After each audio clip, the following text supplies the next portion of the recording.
അങ്ങനെ ചരിത്രത്തിലാദ്യമായി CPM വേരിറങ്ങിയ കണ്ണൂരിൽ നിന്ന് തന്നെ മുഖ്യമന്ത്രിക്കും കുടുംബത്തിനുമെതിരെ സ്വന്തം തട്ടകത്തിൽ നിന്ന് തന്നെ ആരോപണം ഉയർന്നിരിക്കുകയാണ്.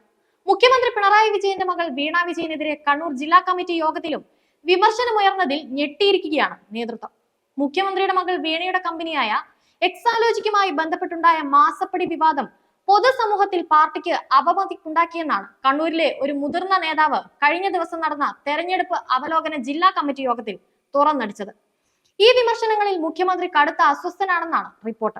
കരിമണൽ കർത്തയോട് മാസപ്പടി വാങ്ങിയെന്ന വിവാദത്തിൽ വീണ എന്തുകൊണ്ട് പ്രതികരിക്കുന്നില്ലെന്നും ഇദ്ദേഹം ചോദിച്ചു.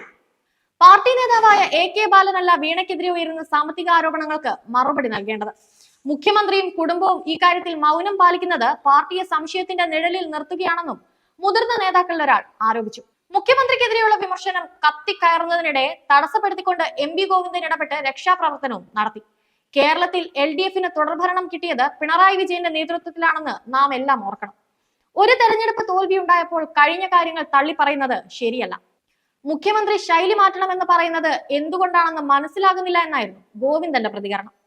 ഓരോ വ്യക്തിക്കും പ്രത്യേകം ശൈലി ഉണ്ടാവുക സാധാരണമാണെന്ന് പറഞ്ഞ് ന്യായീകരിക്കാനും ഗോവിന്ദനാശാൻ മറന്നില്ല എന്നതാണ് മറ്റൊരു പ്രത്യേകത.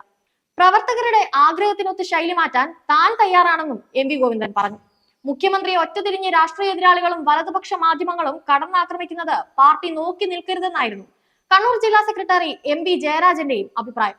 അതായത് മുഖ്യനിയും പഴയ അതേ ധാർഷ്ട്യത്തോടെയും അഹങ്കാരത്തോടെയും തന്നെ ഭരണം തുടരുമെന്നും ജനങ്ങൾ അതെല്ലാം സഹിച്ച് വോട്ട് ചെയ്ത് CPMനെ വിജയിപ്പിക്കണമെന്നുമായിരിക്കാം ഗോവിന്ദനും പിണറായിയും എല്ലാം ഒറ്റ സ്വരത്തിൽ പറഞ്ഞു വെക്കുന്നത്. സോഷ്യൽ മീഡിയയിൽ കൂടുതൽ ജാഗ്രതയോടെ ഇടപെടാനും പാർട്ടി നിലപാടുകൾ ഉയർത്തിപ്പിടിക്കാനും ഓരോരുത്തരും തയ്യാറാകണമെന്നും MP ജയരാജൻ ആവശ്യപ്പെട്ടു. പയ്യന്നൂരിലെ ധനരാജ് രക്തസാക്ഷി ഫണ്ടും പാർട്ടി ഓഫീസ് നിർമ്മാണ ഫണ്ടും കൈകാര്യം ചെയ്തതിൽ ഉയർന്നു വന്ന ആരോപണങ്ങൾ പാർട്ടിക്ക് തിരിച്ചടിയായെന്ന് പയ്യന്നൂരിലെ ട്രേഡ് യൂണിയൻ നേതാവും യോഗത്തിൽ ചൂണ്ടിക്കാട്ടി. ഈ സാഹചര്യത്തിൽ ജില്ലാ നേതൃത്വം സ്വീകരിച്ച നടപടികൾ പ്രവർത്തകർക്കും പാർട്ടി അനുഭാവികൾക്കും സ്വീകാര്യമായിട്ടില്ല. പാർട്ടി ഗ്രാമങ്ങളിൽ വോട്ട് ചോർന്നതിന് പിന്നിലും വിവാദങ്ങൾ കാരണമായിട്ടുണ്ട്. BJP നേതാവ് പ്രകാശ് ജാവ്ദേക്കറുമായി കൂടിക്കാഴ്ച നടത്തിയെന്ന വെളിപ്പെടുത്തൽ പോളിംഗ് ദിവസം EP തുറന്നു പറഞ്ഞതും തിരിച്ചടിയായി കടുത്ത ഭരണവിരുദ്ധ വികാരവും ക്ഷേമ പെൻഷൻ അടക്കമുള്ള ദുർബല വിഭാഗങ്ങൾക്കുള്ള ആനുകൂല്യങ്ങൾ മുടങ്ങിയതും ജനങ്ങളെ പാർട്ടിയിൽ നിന്നും അകറ്റി. രണ്ടാം പിണറായി സർക്കാരിന്റെ പോലീസ് നയവും തിരിച്ചടിയായെന്നും ചില അംഗങ്ങൾ വിമർശിച്ചു.